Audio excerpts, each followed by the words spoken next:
Ça comme Sinon, comme ça. quand tu vas mettre Bon, sur... bonjour. C'est de vous connecter là. On va faire un petit live. Attends. On va faire un tout petit live. Connectez-vous. Connectez-vous. On va essayer de une ou deux personnes pour nous confirmer que le son passe. Hein? Une ou deux personnes, juste pour être sûr que le son passe. Je suis en train de chercher la bonne position. Essayer de... Voilà. Voilà. Une ou deux personnes pour confirmer que le son passe. Hein? S'il vous plaît, si vous pouvez diminuer un peu le volume là-bas. Je suis ici. Voilà. Merci. Ok, d'accord. Parce que nous allons essayer d'échanger sur le rôle d'un président de la République et le rôle des institutions. Voilà. Voilà. Merci pour la confirmation que je suis bon. Bon. Donc nous allons commencer rapidement. Déjà d'entrée de jeu, parce que il faut expliquer, il faut un peu de la pédagogie pour permettre aux uns et aux autres de comprendre un certain nombre de choses. Dans un premier temps, il faut expliquer que nous sommes en transition. En transition, ça veut dire que les institutions de la République ne fonctionnent plus, donc on a mis ça à plat, donc nous avons aujourd'hui la transition. Le problème, c'est que la transition, c'est pas que le général Blaise Clotaire Oligui Nguema. La transition, c'est le groupe qui a pris le pouvoir. Et le groupe, c'est le CTRI. Donc, il a décidé de mettre en place, c'est l'organe qui gère le pays en fait. Cet organe-là, c'est le CTRI qui gère la nation actuellement. Pourquoi? Parce que, pour revenir, c'est pour vous expliquer que dans un premier temps, c'est l'échec de la démocratie qui nous amène à ce résultat. Parce que nous n'avons pas voulu respecter les principes élémentaires de la démocratie qui consiste à respecter les résultats des urnes dès lors que nous avons refusé de respecter ces principes de la démocratie, nous sommes donc tombés à la transition. Alors donc, le CTRI a décidé de mettre en place des institutions pour relancer le pays. Mais le problème, pourquoi il y a débat le plus souvent? Il y a débat, c'est parce qu'il y a l'ignorance des responsabilités des uns et des autres. À partir du moment où beaucoup ignorent quelles sont les responsabilités du Premier ministre, quelles sont les responsabilités du ministre, quelles sont les responsabilités de tel ou tel président d'institution, alors ça va dans tous les sens. Donc il faut essayer de recadrer cela pour essayer d'expliquer la logique. Dans un premier temps, il faut expliquer que lorsqu'on arrive au pouvoir, ça veut dire qu'on a déjà planifié. Même si on n'est pas candidat, même si on arrive au pouvoir par, entre guillemets, coup d'État, comme ce fut le cas le 30 août dernier, ça veut dire que le groupe qui prend le pouvoir a déjà planifié, a déjà une vision de ce qu'ils veulent faire. Parce que ça va d'un constat. Ils ont constaté qu'il y avait des choses qui ne fonctionnaient pas, qu'il y avait un dysfonctionnement au niveau institutionnel. Ils ont donc décidé de mettre à plat ces institutions pour relancer le pays. Donc ils ont une vision. À partir du moment où vous avez une vision, vous allez avoir besoin de matérialiser cette vision. Et c'est là où intervient le choix d'un premier ministre, chef du gouvernement. Parce que c'est le monsieur qui va s'occuper de mettre en musique la vision du président de la République ou la vision du groupe, pour le cas du Gabon, le CTRI qui a décidé de prendre le pouvoir. Ce qui va matérialiser la vision, c'est le premier ministre. Et donc, lorsque le président a déjà planifié, a déjà donné des grandes lignes au premier ministre, le premier ministre prend l'information en fonction de ce que le président ou du groupe qui gère le pays a donné. Il va choisir les ministres en fonction des urgences et en fonction des recommandations du président de la République. Si le président veut aller dans la direction de la réforme institutionnelle, on est obligé de prendre quelqu'un qui soit capable d'impulser rapidement les réformes au niveau institutionnel. Si le président doit accélérer au niveau des travaux publics, il va donc choisir quelqu'un qui a la capacité d'accélérer dans le domaine des travaux publics, quelqu'un qui a de l'expérience, quelqu'un qui a déjà fait quelque chose, mais quelqu'un qui a déjà démontré la volonté d'aller rapidement dans ce sens. Et c'est ce qu'on appelle former le gouvernement. Or, dans la logique d'aller vite, eh bien, il n'y a ni copinage, ni quoi que ce soit. Et lorsque, il faut bien comprendre les choses pour ne pas qu'on accuse X ou Y, parce que l'unique responsable de ce qui va se décider et de ce qui va se faire à travers le pays, c'est ni le Premier ministre, ni le ministre, ni les patrons d'institutions. Le véritable patron de tout ce qui va se passer aujourd'hui, avant c'était Ali Bongo, aujourd'hui c'est le CTRI. C'est le CTRI qui planifie tout. Si le CTRI n'est pas d'accord avec les choix du Premier ministre, le CTRI va mettre fin parce que le CTRI valide les propositions. Si le CTRI se rend compte que les propositions d'un ministre ou d'un Premier ministre ne vont pas dans le sens de sa politique, le CTRI peut mettre fin. C'est pour cette raison que je dis, si c'est validé et que ce n'est pas contesté, ça veut dire que l'organe qui gère le pays a donné l'aval. Sinon, personne d'autre en dehors du CTRI n'a le mandat de décider. Et donc, pour ne pas qu'on aille dans tous les sens, parce que moi, je ne peux pas critiquer l'action du Premier ministre parce que le Premier ministre n'est qu'un exécutant. Le Premier ministre exécute les ordres du président de la République. Dans le cas espèce du Gabon, le Premier ministre exécute les ordres de la CTRI, donc du groupe qui gère le pays. Le groupe, c'est le général Buscoto Lingema et l'ensemble de ses pairs qui constituent le groupe du CTRI qui gère actuellement le pays. C'est eux qui donnent la vision. Donc, tout ce qui se passe comme choix, comme organisation, comme promotion, c'est la volonté du CTRI.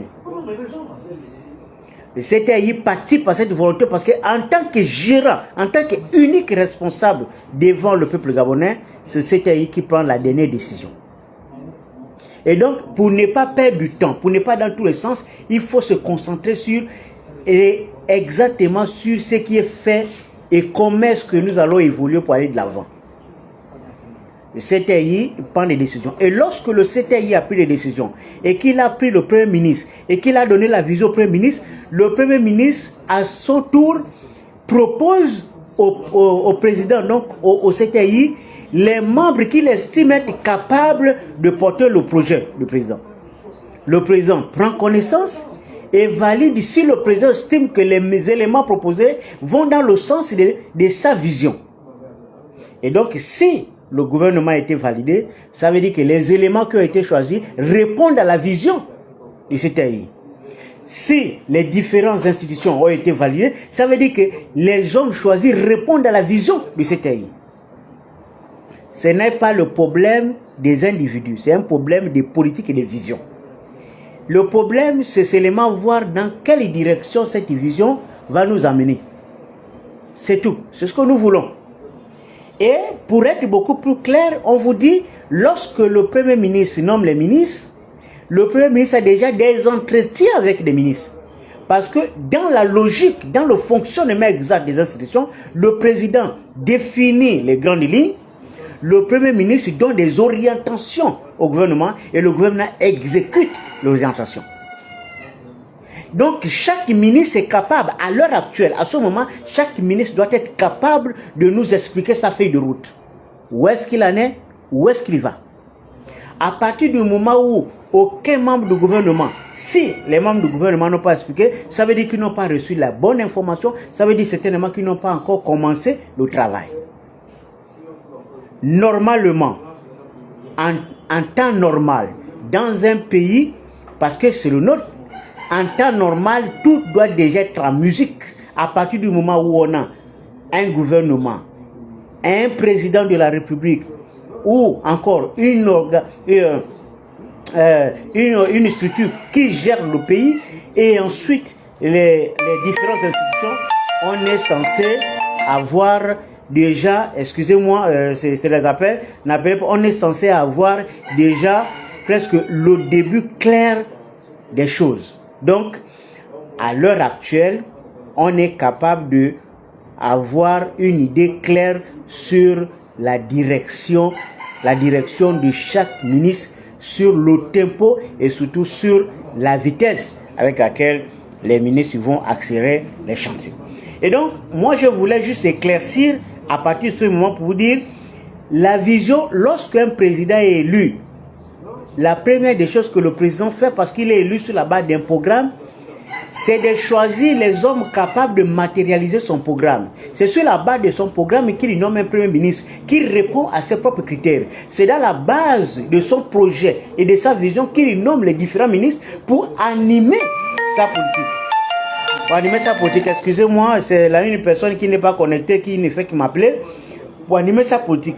Mais, contraire, c'est-à-dire que si la vision, le choix ne correspond pas à la vision, le président est libre de mettre fin à la nomination d'un individu qu'il estime qu'il n'a pas la capacité de répondre aux exigences de son projet.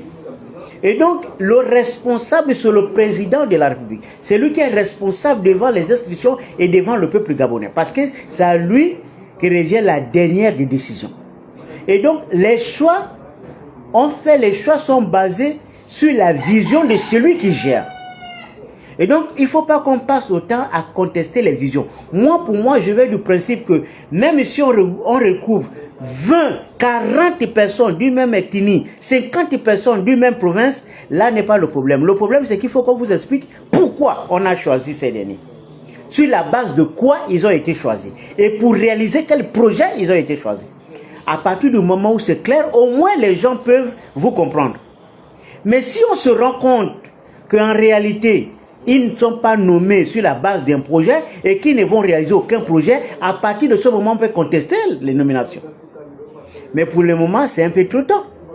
Peut-être qu'ils ont été choisis sur la base réelle des objectifs du CTI. Et que d'ici quelques temps, le CTI va nous déployer et nous expliquer, et certainement à travers les actes, nous allons comprendre les raisons des désignations des uns et des autres.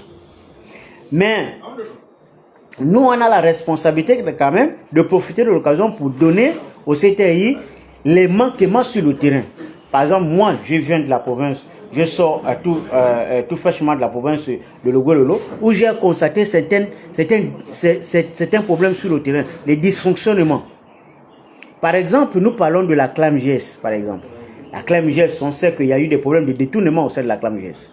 Est-ce que vous savez que lorsque vous êtes hospitalisé, par exemple en province, c'est le cas de Koulamoutou, Lastouville, et qu'on vous prescrit l'ordonnance, vous allez vous rendre dans une pharmacie.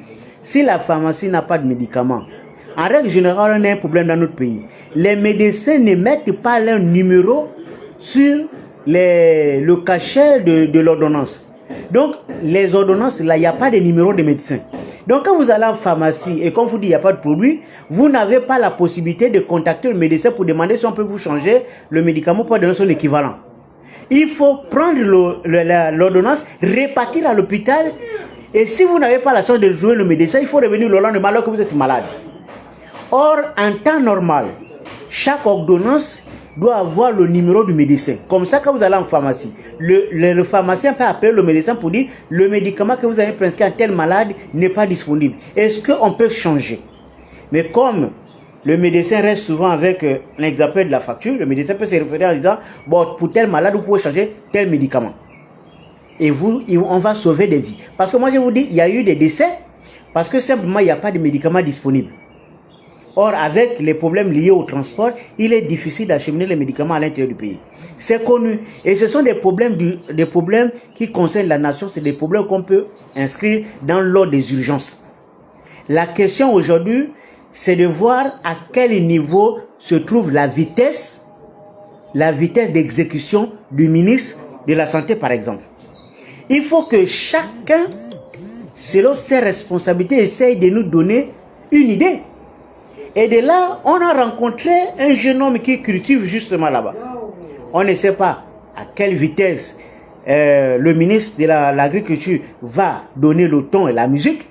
Mais ce que je sais, c'est que sur le terrain, on sait que 81% des produits aujourd'hui consommés par les Gabonais sont des produits avec plein de produits. Que ce soit les produits qui viennent du Cameroun ou produits sur place, on augmente les pesticides. Et ce qui fait que ça met les populations en danger. Le ministre le sait, le président du secteur le sait. Je ne vois pas quelqu'un dans ce pays qui n'a pas cette information. Le problème, c'est la vitesse. À quel niveau? Alors nous, on a la lourde responsabilité de se poser des bonnes questions pour avoir des bonnes réponses.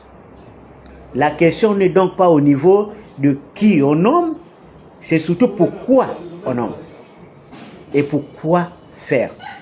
Moi, je pense qu'il faut rétablir les responsabilités parce que depuis longtemps dans ce pays, on a toujours fustigé les premiers ministres. Moi, je n'ai jamais cessé de répéter que le premier ministre est un exécutant. Les membres du gouvernement exécutent la volonté de celui qui gère le pays. Et donc, le véritable responsable, c'est le président parce que c'est lui qui réserve la décision de valider ou pas des nominations, de freiner ou pas. Parce que si un ministre détourne, ça veut dire que ceux qui gèrent n'ont pas eu la présence d'esprit de mettre des garde-fous. Parce qu'un exécutant ne peut pas se retrouver avec autant d'argent si l'exécutif. Donc ça veut dire que si ceux qui gèrent ont pris la peine de mettre en place des garde-fous. C'est ce que nous avons reproché au gouvernement sortant, ceux qui ne sont pas là. Aujourd'hui, il est question pour nous de nettoyer tout ça pour espérer avoir un futur un peu propre, un futur un peu crédible. Et tout passe par le travail que nous allons faire pour l'instant. Il faut donc expliquer au peuple gabonais c'est quoi la responsabilité de chacun pour ne plus qu'il y ait il puisse exister un flou artistique dans tout ce que nous faisons. Il faut que les gens se rendent compte. Parce que si un premier ministre nomme des personnes contre l'avis du CTRI, là, ça veut dire qu'il y a un problème. Ça veut dire qu'il y a un dysfonctionnement. Normalement, le premier ministre propose des noms. Et les noms sont validés par l'exécutif. Ça veut dire que l'exécutif a validé les nominations des propositions. Et donc, l'unique responsable de tout ce qui est décidé, c'est l'exécutif. Et non les exécutants. Les exécutants, et ils sont là, c'est pour mettre en musique la politique de celui qui gère le pays. Et donc, nous avons la lourde responsabilité de mettre à plat les institutions pour relancer.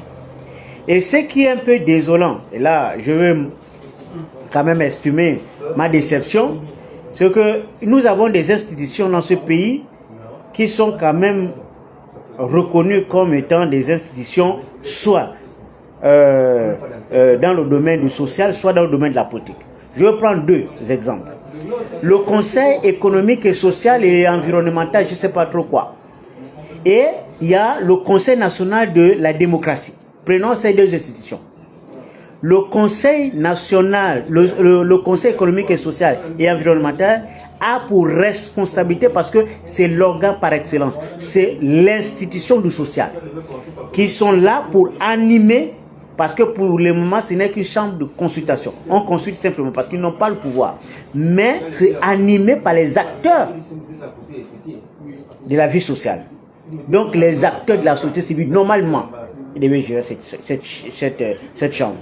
Et de l'autre côté, nous avons le Conseil national de la démocratie, qui est l'instance où on doit retrouver les politiciens pour discuter des problèmes d'ordre politique.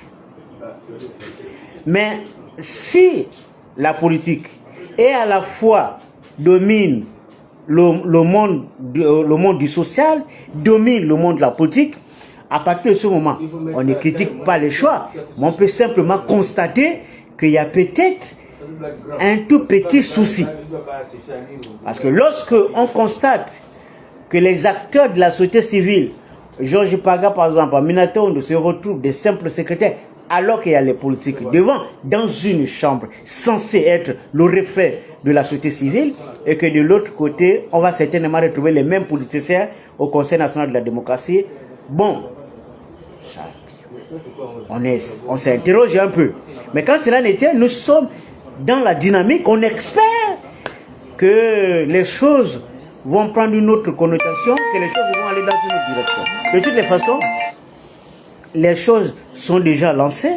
On est dans la dynamique de revoir tout et de tout changer. On espère que peu importe là où on va mettre, que vous soyez politicien ou pas, vous allez avoir en présent, vous allez avoir comme objectif de tout faire pour que la misère des Gabonais, la souffrance des Gabonais, parce que les Gabonais, ils souffrent énormément, parce que les Gabonais passent des moments les plus difficiles. Quand je parle des problèmes difficiles des Gabonais, je sais de quoi je parle parce que je suis sur le terrain. Je sais que dans ce pays, il y a deux types de Gabonais. Ceux qui vivent bien, ça veut dire que ceux que le CTRI côtoie tous les jours, ceux-là, ils vivent bien. Mais il y a des gens que le CTRI, dans l'ensemble des membres qui composent le CTRI, ne peuvent pas fréquenter parce que ceux-là, ils ne peuvent pas être accessibles. Ceux-là, je vous assure, Monsieur le Président, vous n'allez pas les voir. Mais si vous avez au moins une idée de ce qu'ils vivent réellement, pas ce qu'on va vous raconter, mais si vous avez une idée de ce que les gens vivent, quand on va vous expliquer qu'il y a des familles qui n'ont même pas 1000 francs, avec 10 membres, pour fonctionner par jour. Ce que je vous dis là, vous allez même croire que je suis en train de raconter les histoires d'un film. Mais c'est réel et c'est au Gabon. L'urgence aujourd'hui, ça n'a rien à voir avec la prestance, ça n'a rien à voir avec comment est-ce que je vais dire, avec les positionnements des uns et des autres. Le problème est aujourd'hui d'ordre social parce que les Gabonais sont dans des pays riches et ils sont extrêmement pauvres. Ça n'a rien à voir avec un autre débat. Le débat aujourd'hui, c'est le déséquilibre qui s'est installé dans ce pays qu'il faut rattraper. Et pour rattraper le déséquilibre, il faut être sincère, il faut être lucide, il faut être dynamique et il faut être courageux. Pour refaire ce qui a été mal fait. Et ça exige du courage. Parce que quelqu'un qui est à l'aise ne peut jamais accepter de revoir sa situation. Ce n'est que quelqu'un qui est mal à l'aise qui cherche à améliorer sa situation. Mais quelqu'un qui est déjà à l'aise, il ne veut pas changer de situation. Il veut que ça reste pareil. Et c'est d'ailleurs pour cette raison qu'on craint. Parce qu'en bas, on commence à craindre. Quand on voit les positionnements de ceux qui sont déjà très bien nassis, on se dit ceux-là n'ont pas l'intention de changer quoi que ce soit. Parce que quelqu'un qui est à l'aise, il ne veut pas voir les autres grimper. Il ne veut pas voir quelqu'un d'autre grimper. Et ça, c'est le genre de personnes qui ont l'habitude de tourner les projets pour améliorer la vie de tous les jours. Ils tournent les projets, ils écrasent, ils lancent. C'est à cause de ça que la clame GES ne fonctionne pas, qu'ils ont tué une société parapublique qui tombe pour raison de gestion. Mais enfin. Et c'est d'ailleurs pour cette raison que les états généraux de l'éducation, c'est un autre dossier, on va revenir plus tard, n'a jamais fonctionné. C'est parce que dans ce pays, les gens n'ont pas intérêt à ce que les choses fonctionnent bien. Et donc aujourd'hui, je tenais à venir expliquer à mes chers frères, pas parce que j'ai la science infuse, c'est ma modeste contribution pour vous dire, il faut faire attention. Parce que quand il y a des propositions de nomination, quand on valide des nominations, ça veut dire que le CTRI, ça veut dire que l'organe qui gère a forcément cette information. Mais si jamais l'organe qui gère a été d'une manière ou d'une autre trompé dans les propositions, l'organe a la responsabilité de mettre fin à ce qu'il considère comme quelque chose qui ne fait pas l'unanimité et revenir en arrière. C'est possible puisque c'est le CTRI qui gère le pays. Donc, ne faisons pas des débats si c'est pas là où c'est pas nécessaire. Concentrons-nous sur comment nous allons faire pour que le plus grand nombre de Gabonais quittent la misère et essayent d'améliorer les conditions. Ça passe par des réformes. Et je termine en disant des institutions crédibles. Et pour avoir des institutions crédibles, il faut des hommes. Bon, on va laisser lève attaquer, on appelle de temps en temps, donc on va arrêter là. C'est juste pour vous dire que on a besoin d'avoir des hommes crédibles. Et je pense que pour avoir des hommes crédibles, il faut laisser la liberté à chaque secteur de choisir parmi eux l'homme qu'il considère comme même apte, capable d'être à la tête de telle ou telle institution sur la base de la crédibilité, de sa moralité et de tout le reste. Ce n'est que comme ça qu'on va avoir un pays équilibré et qui peut avancer. Mais si on met après travailler le texte, c'est parce que le texte ne vit pas, c'est l'homme qui anime le texte. Si on laisse à la tête des institutions après la transition, à la tête des institutions des hommes qui ne sont pas crédibles, eh bien, ça va produire le même résultat. Parce que de toutes les façons, les gens ne changent pas facilement. Le véritable problème dans notre pays, il faut rappeler, c'est un problème de mentalité. C'est plus un problème physique, c'est un problème spirituel.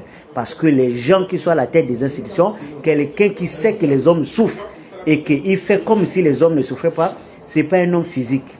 C'est un démon musulman voilé. C'est d'ailleurs pour cette raison qu'on dit que pour mettre en place une politique réelle, il faut sécuriser le travail qui va être fait. Donc il faut mettre en place des institutions, des hommes plus ou moins crédibles. Bon, excusez-moi, on va mettre fin à ce live. J'espère avoir passé l'information, avoir dit l'essentiel. Donc nous allons revenir un peu plus en détail. Le temps pour moi de réparer ces quelques erreurs là, parce qu'il y a les gens qui m'appellent, je n'ai pas pris la peine de mettre sur mode avion. Voilà. Donc peut-être demain ou ce soir pour un nouveau live avec un nouveau sujet, bien sûr. Maintenant, nous allons prendre sujet par sujet. On va commencer par les états généraux de l'éducation. Ensuite, nous allons prendre le dossier de la CNSS et de la CLAMGES.